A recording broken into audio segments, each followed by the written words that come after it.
बिस्मिल्लाहिर्रहमानिर्रहीम। अस्सलाम वालेकुम। आप हमारे YouTube channel voice of overseas देख रहे हैं। मैं हूं आपका दोस्त तौकीर साजिद। आज की मालूमात से आपको आगाह करते हैं नकल कफ़ाले के लिहाज से और तादील मेना वैक्सीन लगवाने के हवाले से, और जिन दोस्तों का खरोज नहाई लगा हुआ है उनका भी कफ़ाला हो सकता है या नहीं, और कोरोना की तफसीलात इस वीडियो का हिस्सा हैं। जिन दोस्तों ने हमारा यूट्यूब चैनल सब्सक्राइब नहीं किया वो यूट्यूब चैनल सब्सक्राइब कर लें, बेल आइकन प्रेस कर लें ताकि आने वाली हर नई मालूमात आप तक पहुंचती रहे। सबसे पहले चलते हैं नकल कफ़ालों के सिस्टम की तरफ। नकल कफ़ाले अब हो रहे हैं ताबईन जो कि अपने वालिद के नाम पर हैं अभी, और उनकी एज जो है 21 से अबव हो चुकी है, वो उनका अगर वालिदैन का उनके इकामे नहीं बन रहे किसी वजह से, तो वो अब अपना नकल कफ़ाला करा सकते हैं। पहले ये शर्त थी कि इकामे का बाकी होना ज़रूरी था, लेकिन अब वो शर्त हटा दी गई है, और जिनका इकामा ख़त्म भी है तो वो अपने वालिद से हट के किसी कफ़ील के पास अपना तनाज़ुल ले सकता है।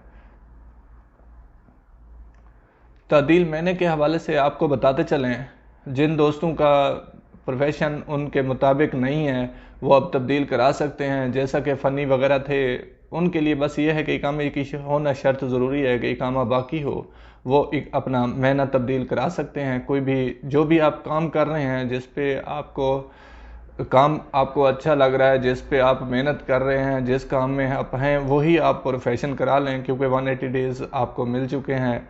23 दिसंबर तक इसको भी साथ में मुंसलिक कर दिया गया है कि आप अपने महीने वगैरह तब्दील करवा लें। सह खास का भी नकल कफ़ाला मुसस्से में हो रहा है। आप सह खास वाले भी नकल कफ़ाला कंपनी में करा सकते हैं। वैक्सीन लगवाना हर शख्स के लिए ज़रूरी करार दे दिया गया है कि वैक्सीन अभी जो आप वर्क कर रहे हैं या यहाँ पे रह रहे हैं, वैक्सीन लगवाएं या ना लगवाएं। वज़ारत सेहत की तरफ से ये बयान है कि अगर इसके बाद आप उन मकामात पर, मुक़द्दस मकामात पर नहीं जा सकेंगे कुछ ही दिनों में, जैसा कि रमज़ान में बताया गया है कि वैक्सीन की शर्त ज़रूरी नहीं है, लेकिन उसके बाद ये शर्त ज़रूरी कर दी जाएगी। सऊदी अरब में अब तक जो है 50 लाख अफराद को वैक्सीन लगाई जा चुकी है। वज़ारत सेहत की तरफ से कहना था कि ये साजिश समझने वाले वैक्सीन को उनके लिए बड़ा अफसोस हुआ है कि इस तरह की खबरें आ रही हैं कि ये एक साजिश है। जिन दोस्तों का खरोज नहाई लगा हुआ है पहले से और एक्सपायर है, वो वापस नहीं जा सकते, उसके लिए एक सवाल में ये बताया गया है कि लाजमी है कि आप का इकामा बाकी होना, और अगर खरोज नहाई आपका पहले से ख़त्म हो गया, 60 डेज़ होते हैं खरोज नहाई जाने में, अगर उसमें आप नहीं गए तो 1000 का आपको चालान है। लेकिन ये वही कफ़ील उठा सकता है, खरोज नहाई कैंसिल कर सकता है जो पहले आपका कफ़ील है। लेकिन उसमें शर्त यह है कि इकामा आपका वैलिड होना चाहिए। खरोज नहाई लगा हुआ है अगर आपका, तो इकामा आपका रिन्यू हो जाएगा। इकामा रिन्यू करने में कोई मुश्किल नहीं है, इकामा रिन्यू हो जाता है, सिर्फ ट्रांसफ़र नहीं हो सकता और आपकी छुट्टी नहीं लग सकती। जब आपका इकामा रिन्यू हो जाएगा तो फिर आप 1000 चालान पेड करके खरोज नहाई कैंसिल करवा सकते हैं।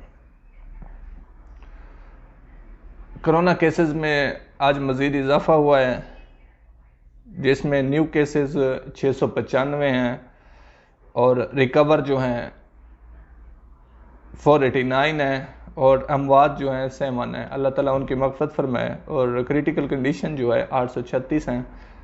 मक्का मुकरमा में 289 केसेस हैं, अल रियाज़ में 289 केसेस हैं, मक्का मुकरमा में 151 केसेस हैं, शिरकिया में 108, मदीना मुनव्वरा में 29, असीर में 21, हैल में 20, अलगसीम में 20, और ये चैटर आप देख रहे हैं।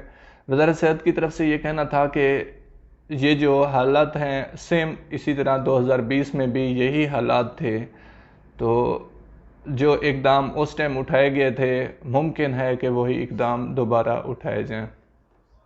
ये उनकी तरफ से कहना था कि सेम हालात हैं और सेम ही जो है कोरोना केसेस में इजाफा हो रहा है। तो उनका कहना यह था कि जो आप पे बताया गया है मास्क की पाबंदी वगैरह, और जो भी इस तरह के आपको सोशल डिस्टेंस के बारे में बताया गया है, इनकी काफ़ी तरह खिलाफ वर्दियाँ हो रही हैं, जिनकी वजह से ये केसेस में मज़ीद इजाफा हो रहा है। ये तमाम तर आज की मालूमात थी। आज की एक कॉन्फ्रेंस है मक्का मुकरमा में, اس کی جو بھی معلومات آئے گی انشاءاللہ ہم اپنی نیکسٹ ویڈیو میں آپ کو بتائیں گے انشاءاللہ۔ آپ دوست اپنا بہت سارے خیال رکھیے گا۔ اللہ نگہبان۔ السلام علیکم۔